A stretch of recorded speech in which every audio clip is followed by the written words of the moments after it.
Hello साथियों, welcome to Ujala study point. जी friends, मैं अमित सिंह यादव और आप देख रहे हैं उजाला स्टडी पॉइंट। तो फ्रेंड्स, जैसा कि आपको बोर्ड पे लिखा दिखाई दे रहा होगा, पादप हार्मोन्स यानी फाइटो हार्मोन्स। क्योंकि फाइटो जो पादप होता है इसको इंग्लिश में फाइटो बोला जाता है, फाइटो। ठीक है, तो फाइटो मीन्स फाइटो हार्मोन्स यानी पादप हार्मोन्स। तो आज हम पढ़ेंगे पादप हार्मोन्स के बारे में। और इससे पहले थोड़ी सी रिक्वेस्ट है आप लोगों से कि प्लीज़ चैनल को सब्सक्राइब कर लें और शेयर कर दें ताकि और ज़्यादा से लोग जुड़ सकें। ओके, और साथ ही साथ बेल आइकन को अवश्य प्रेस कर लें कि ताकि मैं जब भी वीडियो डालूं और आपके पास नोटिफिकेशन पहुंच जाए उसका। ओके, आपको मालूम हो जाए और आप क्लास के लिए रेडी हो जाएं। तो आप थोड़ी देर के 10 से 15 मिनट की वीडियो होगी, डेडिकेशन के साथ देखिएगा। बिल्कुल गारंटी इस बात की आपको क्लास में याद हो जाएगा कौन सा हार्मोन्स क्या करता है। ओके, अब देखते हैं क्या होता है। लिखा है पादप हार्मोन्स फाइटो हार्मोन। लिखा है कि पौधों की जैविक क्रियाओं के बीच समन्वय स्थापित करने वाले पदार्थ को पादप हार्मोन्स कहते हैं। जो पौधा होता है फ्रेंड्स, प्लांट होते हैं, इनके बीच इनकी जो जैविक क्रियाएं होती हैं, उपापचयी क्रियाएं होती हैं, उनके बीच यानी वृद्धि हो गया, अंकुरण कब होना है, फूल कब लगना है, फल कब पकना है, पतझड़ कब होना है, तो इन सारी क्रियाओं को नियंत्रण इनके कोऑर्डिनेट करता है। कोऑर्डिनेट करने वाले जो पदार्थ होते हैं उनको क्या कहते हैं फ्रेंड्स? हार्मोन्स कहते हैं, पादप हार्मोन्स। हार्मोन्स पादप हार्मोन्स बोलिए। ओके, पादप हार्मोन्स कौन कौन से होते हैं? तो वो मैंने लिखा है, सबसे पहला हमने लिखा है ऑक्सिन हार्मोन्स। जो ऑक्सिन हार्मोन होता है फ्रेंड्स, ये क्या करता है फ्रेंड्स? पौधों की ऑक्सिन हार्मोन्स तने में वृद्धि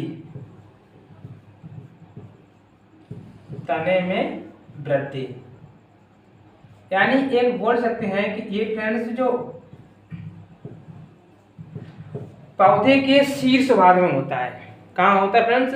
शीर्ष भाग में, नीचे जड़ में वृद्धि करवाएगा और ऊपर तना में वृद्धि करवाएगा।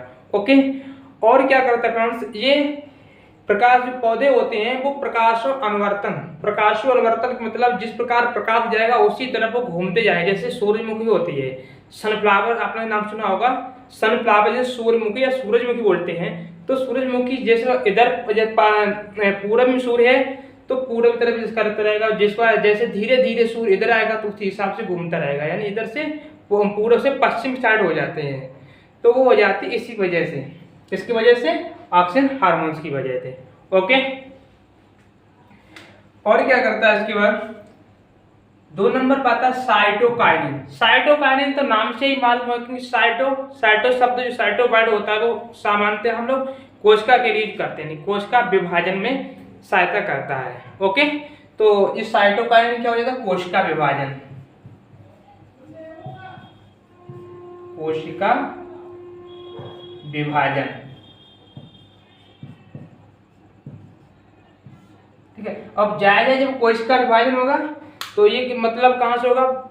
जो कलिकाएं होती हैं शीर्ष भाग में, कली जो होती हैं, इस प्रकार से पौधा होता है। पौधे की जैसे मान लीजिए एक छोटी सी स्टेम है, तना है पौधे का, और यहाँ से दूसरा तना निकलता है, तो क्या वहाँ से विभाजन होगा? कोशिका विभाजन, सेल डिवीजन होगा। तो सेल डिवीजन कौन करवाएगा? साइटोकाइनिन। ठीक है, तो कहाँ पे? कलिकाओं में ये होगा साइटोकाइनिन। तीसरा आता है फ्लोरेजेंस। फ्लोरेजेंस फ्लोरा मतलब फ्लावर, और फ्लावर मीन्स क्या होता है? फूल। तो ये क्या करता है? फूल खिलाने। ठीक है, फूल खिलाने वाला हार्मोन्स है, यानी फूल खिलाने में कौन मदद करेगा? फ्लोरेजेंस। 4 नंबर पे आता है फ्रेंड्स हमारा ट्राउमेटिन। ट्राउमेटिन फ्रेंड्स क्या करता है? जो प्लांट होते हैं उनके घाव को भरता है। क्या करता है फ्रेंड्स? जो प्लांट होते हैं उनके घाव को भरता है। सामान्यतः आप लोगों ने देखा होगा जो पौधे होते हैं, आप उनमें मतलब हल्का से कट मार देते हैं या किसी कारणवश आप उसे मतलब तोड़ते हैं डाल किसी से, तो जब थोड़े बहुत दिन बाद आप देखते हैं तो उसमें घाव हो जाता है। अब उस घाव को भरने के लिए हार्मोन्स रहता है, इसका नाम होता है ट्राउमेटिन हार्मोन्स। ओके, तो ये ट्राउमेटिन हार्मोन्स क्या करता है, किसी प्रकार क्षतिग्रस्त पौधे के भाग को उसके पूरा कर देता है, यानी उस घाव को भर देता है जहां पर उसे नुकसान हुआ है, क्षति हुई है। ओके, उम्मीद है कि आप लोगों को हमारा प्रयास अच्छा लग रहा होगा, और अच्छा लग रहा है तो प्लीज चैनल को सब्सक्राइब और लाइक किए बिना ना जाएं। और 5वें नंबर हमारा आता है जिब्रेलिन हार्मोन्स।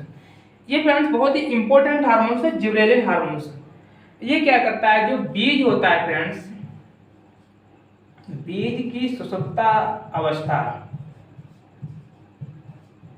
सुषुप्त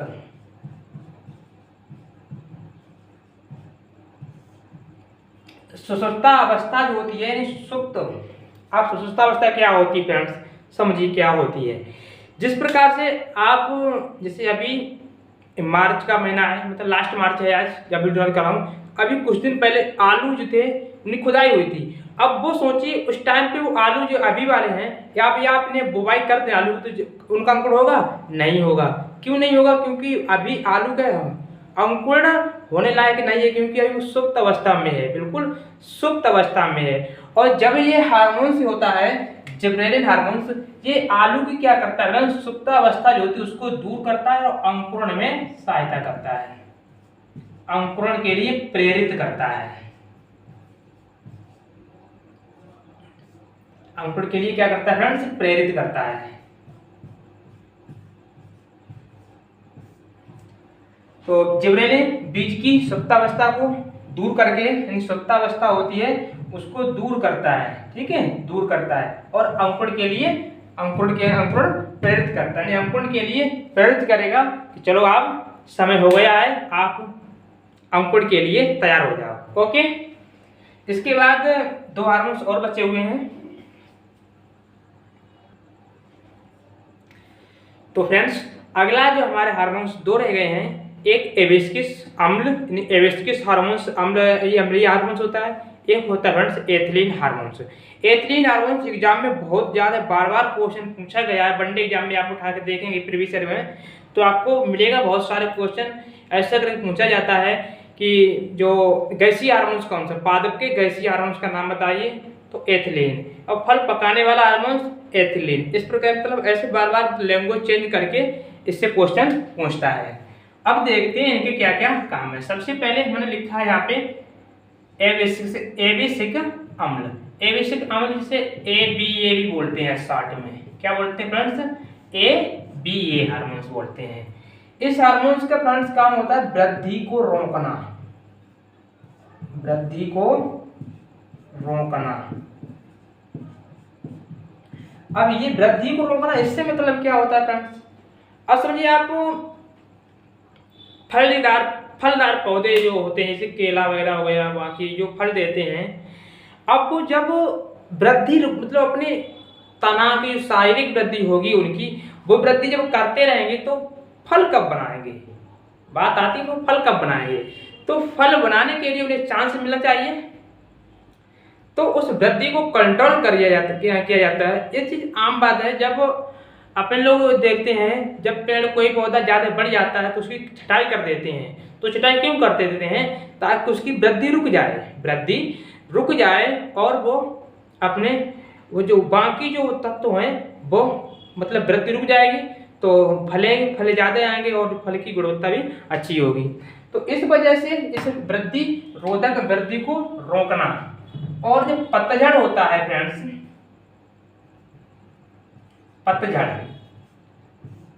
पतझड़ में पत्ती को नीचे गिराना, इसी का काम होता है। पतझड़ में पत्ती को गिराना। तो जो पतझड़ होता है तो पत्ती को गिराने में सहायक होता है एबिसिक अम्ल, ABA हार्मोन्स इसे बोलते हैं। और अगला आता है एथिलीन हार्मोन्स। इस फ्रेंड्स का काम होता है फल को पकाना, यानी फलों को पकाने में कौन सा हार्मोन्स काम आएगा? Ethylene hormones. ये कैसा हार्मोन्स है फ्रेंड्स, आप याद कर लीजिएगा, क्योंकि यहाँ से बार गैसीय हार्मोन्स है। कैसा है फ्रेंड्स? गैसीय हार्मोन है, क्योंकि ये हार्मोन ऐसा गैसीय गैस अवस्था में होता है। ओके, अब हम बात कर लेते हैं कि जो आर्टिफिशियल रूप से जो हम लोग फल पकाते हैं, जैसे केला हो गया, आम हो गया, पपीता हो गया।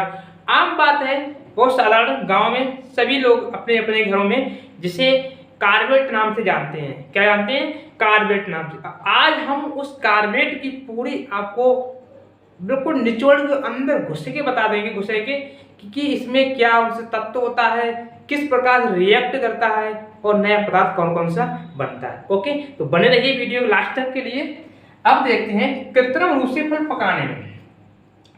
देखिए, ये तो गैसीय हार्मोन से ये काम खत्म हो गया। अब ये जितना हमने पढ़ा था ऊपर, ये था सब नेचुरल। क्या था फ्रेंड्स? नेचुरल।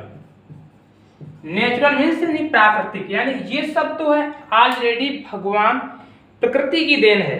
किसकी है? प्रकृति की देन है। पौधों में ऑलरेडी ये चीज सब होती है। जिबरेलिन हो गया, ऑक्सिन हो गया, टाउमेटिन हो गया, साइटोसानिन हो गया, तो और एबिस्किस हार्मोन्स हो गया। तो ये सब हार्मोन्स हैं, ये तो ऑलरेडी होते हैं। अब किसी कारणवश क्या होते हैं, फल जल्दी पेड़ से गिर जाते हैं या तोड़ लेते हैं हम बात गांव में, तो अब उन्हें हम पकाते कैसे हैं? तो ये होती फ्रेंड्स कार्बेट, जिसे बोलते हैं कैल्शियम कार्बेट। का फुल नाम होता है कैल्शियम कार्बेट। कार्बेट करके मार्केट में प्रसिद्ध है ये कैल्शियम कार्बेट। कैल्शियम कार्बेट चूना जैसा होगा, क्योंकि जाहिर है कैल्शियम है, चूना जैसा होगा, देखा होगा आप लोगों ने। अब ये क्रिया कहां से, जब ये थोड़ा सा नमी मिल जाए इसे, और जब नमी मिल जाएगी तो ये गैस बना देगी, एसिटिलीन। एसिटिलीन, यहां से भी क्वेश्चन पूछा जाता है कौन सी गैस फल पकाती है? एसिटिलीन। कौन सी पकाती फ्रेंड्स? एसिटिलीन। और कैल्शियम ऑक्साइड। क्या बना देता है friends? Calcium oxide. Calcium oxide बोलो तो बिना बुझा चूना।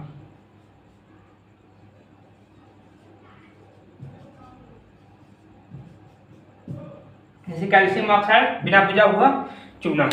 कैल्शियम, अब आपको समझ में आ गया होगा कि जो कैल्शियम कार्बेट होता है, ये कार्बेट होता है किस प्रकार से जल से क्रिया करके फल को पकाता, मतलब फल पकता कैसे है? या तो एथिलीन होना चाहिए जो गैसीय हार्मोन था, या एथिलीन यानी एसिटिलीन, किसी प्रकार से एथिलीन, मतलब चाहे तो आप आर्टिफिशियल बनाओ या नेचुरल दो उसके लिए, तब फल पक जाएगा। ओके, समझ में आ रहा है आपको? उम्मीद है कि हमारे द्वारा किया गया प्रयास है वो आपको 100% समझ में आएगा। यदि बाई चांस समझ में नहीं आया है आपको, तो प्लीज कमेंट करके बता दें, तो मैं ज्यादा और ज्यादा मतलब अच्छे समझाने की कोशिश करूंगा आपके लिए। ओके, तो कृत्रिम रूप से कैल्शियम कार्बेट, जल, एसिटिलीन और कैल्शियम ऑक्साइड। तो आज का टॉपिक हमारा यहीं पे खत्म होता है। छोटा सा टॉपिक था, इम्पोर्टेंट था। और बॉटनी का चैप्टर जब हम जनरल साइंस में जब पढ़ते हैं बॉटनी की, तो हम इस मतलब यहाँ से इम्पोर्टेंट क्वेश्चन एग्जाम में पूछे जाते हैं। और आपको इससे बढ़िया क्या हो सकता है, आपकी लैंग्वेज में बिल्कुल गाँव वाली में ज़्यादा डिफिकल्ट लैंग्वेज का यूज नहीं कर रहा हूँ, क्योंकि हमें मालूम है कि किस प्रकार से स्टूडेंट जो होशियार हैं, मैं मान रहा हूँ आप सब कुछ आता है, कोई बात नहीं, मैं ये वीडियो सिर्फ उन लोगों के लिए बना रहा हूँ जो हालांकि साइंस से दूर रहे, किसी भी कारणवश उनकी साइंस जो है इस लेवल की नहीं पढ़ाई जा सकी है। तो आप चिंता न करिए, यूट्यूब पे बहुत सारा मटेरियल मिल रहा है, बहुत सारे लोग दे रहे हैं, उनमें हम भी शामिल हैं। हम भी सेवा करने, मतलब एक मौका दीजिए आप लोग हमारा भी, ताकि हम भी आप लोगों की सेवा कर सकें। ओके, तो मिलते हैं नेक्स्ट वीडियो में, तब तक के लिए जय हिंद, जय भारत। अच्छे रहिए, मुस्कुराते रहिए, तैयारी करते रहिए। ओके।